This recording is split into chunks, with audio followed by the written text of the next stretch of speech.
Uncle B, dual threat analyst, national champion at BYU, Blaine Fowler. Blaine, what has your attention right now? BYU football's offensive coordinator search or BYU basketball?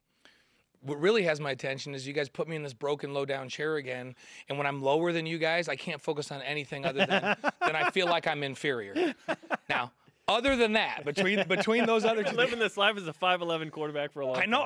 I'm always trying to look taller, and you guys put me in a broken chair that I can't raise up. This is not right. So outside of that, I'm kind of with Jerem. Football's over now. You know, I'm just watching the bowls. BYU's not in it. So for me, I'm hopeful about next year. To me, I'm not going to get caught up in the offensive coordinator thing until I find out what they're going to do and who they're going to keep on the staff and all that. Then we can start talking about that a little bit. But I know that this team can be better next year.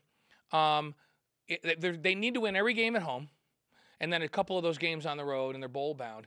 And to me, the only thing, if they didn't do one single thing different, other than limit the injuries to a fourth of what they had last year, which would put them in the norm, they're going to win more games.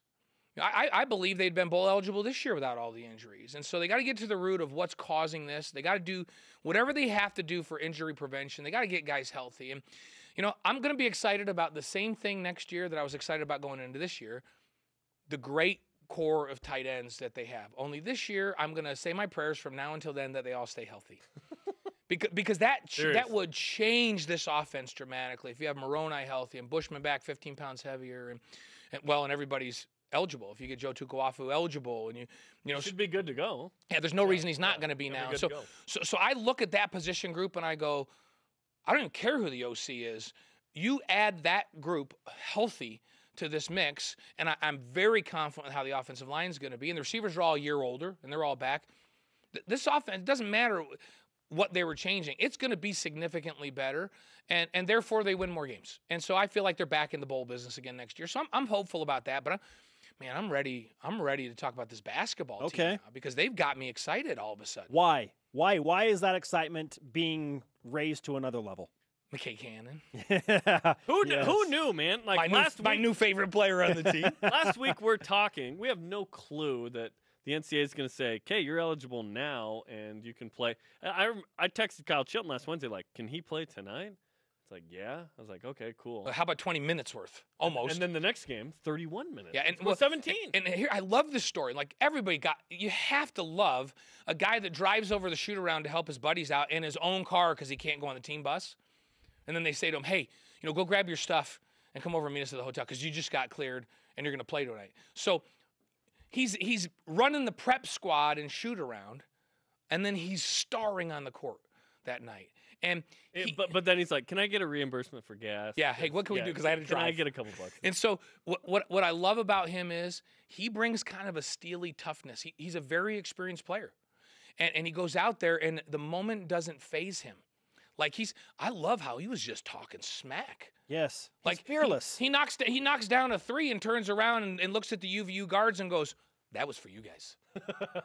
Who does that? He found him and pointed at him. You were in the prep squad 3 hours ago, and now you're going, "That was for you." Well, and he said they were talking to me all game, so I was going to talk back. Like if you don't love that, like he's not taken back by the moment. He has phenomenal ball skills. So his handles are really good, and he's fearless. And so to be a great ball handler, you have to be fearless. When somebody pressures you, you have to say, "Oh, nuh-uh. You come out here, I will blow by you. Like, you are not going to pressure me this far away from the basket." He kind of has that mentality. And, TJ has that mentality too. And Yoli has that mentality. So it's another guy with great handles that's fearless and can attack a defense. It makes me feel really good about their ability to handle pressure this year. And he's a nice piece. I feel like, and I talked to Heath Schroyer a long time about him after the UVU game, and he says, "Man, you don't even know. Dave and I have been watching this kid, through practice, and he is so steady. Like, exactly what you're going to get out of him when you put him out on the floor. He's not going to be an up-and-down guy. He will be consistent. He'll consistently knock down shots. He'll consistently take care of the ball. He'll consistently defend. He'll bring the same energy every single solitary night." That's a great piece to a puzzle that we were wondering how it was all going to come together. And it's like, what are we going to do without Nick Emery? I don't know that he's going to be as explosive some nights as Nick Emery, but I think he's going to be wildly consistent and a vital piece of what they do. And now I add that to how well I think they're adjusting to new defensive philosophy. I really like what I'm seeing defensively. This is what we hoped for, right? And then offensively, early on, I felt like they were thinking through every pass, trying to understand these concepts. And each game, I see them get a little more confident. The ball moves a little bit faster. And, they're going to be up and down making shots like every team is. But there have been past years where down the stretch of a game, I go, they can't miss a shot because they cannot get a stop. So they can't miss. If they miss, game over. I don't feel that way right now about this team. They went 0 for 10, BYU that is, in the first half from 3. Last year, that team loses. Done. This year, BYU buckled down. They played good defense. That was the best week of the season. It's early, the 2 games. You give up 58 at UVU. Sold out UVU. Yeah, it was fun. 66 at sold out Utah State. That was quite the week. Now BYU plays Illinois State, who should have made the NCAA tournament Yes, last they year. should have. The head coach sends out a tweet saying we need to schedule tougher. BYU lines that up. So that's tomorrow night. And then Weber State, who's always tough, but Dave has won all 12 games against them, but always tough.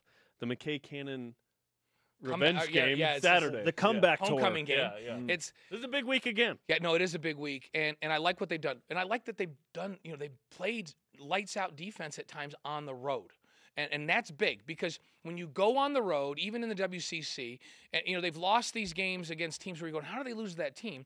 Sometimes you don't shoot it well on the road. And if you can't stop people, if you don't have that to go to, you get out of a game early, and by the time you start making shots, it's too late. And I feel like this is a team where Dave can sit them down and go, guys, we're not knocking down shots. Stay with what you're doing. Get to the second side. We're going to be fine. Just keep grinding and getting stops. If you keep getting stops, we'll be okay. And then, how about, you know what? And the other thing is when you're not shooting it well, let's go shoot like 85% from the free throw line in this game. Or let's go shoot 90%. They're very capable of shooting lights out numbers from the free throw line. They can stop people now. And the only thing I'm concerned about is when they play teams that have really dominant bigs, how are we going to manage that and not get into foul trouble? That's something I haven't seen yet. But outside of that, I'm going, hey, this team is really coming together, and some of the things I was looking for to get answers for, at least early here in the season, I'm getting answers. They're better defensively from a mindset. They really move the basketball. They're more patient offensively. Every once in a while, they get impatient, and then they miss shots. When they're patient, they make shots. So it's a learning curve that's continuing on. But what I love isn't it nice to learn and win? Mm-hmm. When you learn and win, that's the best, right? Yes. How have your expectations shifted after a 6-2 start? Like, I don't know if you remember the specific number of games you picked BYU to win out of 31 to open the season. They're 6-2 now. Like, how has that number moved? It's not necessarily about the record right now for me. I feel like this preseason makes me feel like when they get into conference play, they can compete better, especially on the road. I feel like if this team will continue to progress, we should expect that they don't go lose a game that they shouldn't lose. A on the road. Like they shouldn't go lose to Pepperdine on the road. 3 in a row there, right? trying to snap the streak. And so I look at some of these and I'm going, there's some indications early here for me that this should be the team that we always say they compete with St. Mary's and Gonzaga. Maybe they split with those guys or lose 2-1 and split with the other and then win the rest of their games. Now you're talking about the possibility of getting 3 NCAA tournament teams from this conference. Ooh, that'd be quite the accomplishment. Yeah, and but to do that, St. Mary's, Gonzaga, and BYU all have to win all the games that they're supposed to win and only lose to each other. Mm-hmm. And BYU's preseason schedule is good enough that now all of a sudden they go, hey, okay, these are 3 good programs and a good conference, and the only teams they lost to were each other. Their preseason schedules are good. Now this becomes a 3-bid league. So I'm seeing potential now for a 3-bid league if BYU can continue to improve. Wow. I feel otherwise, but we'll discuss another day. Blaine, great stuff, man. All right, guys. We appreciate it. We'll get the chair fixed, by the way, too. Gosh, it just gives me an inferiority complex. We got to get that independent money in here. Get that new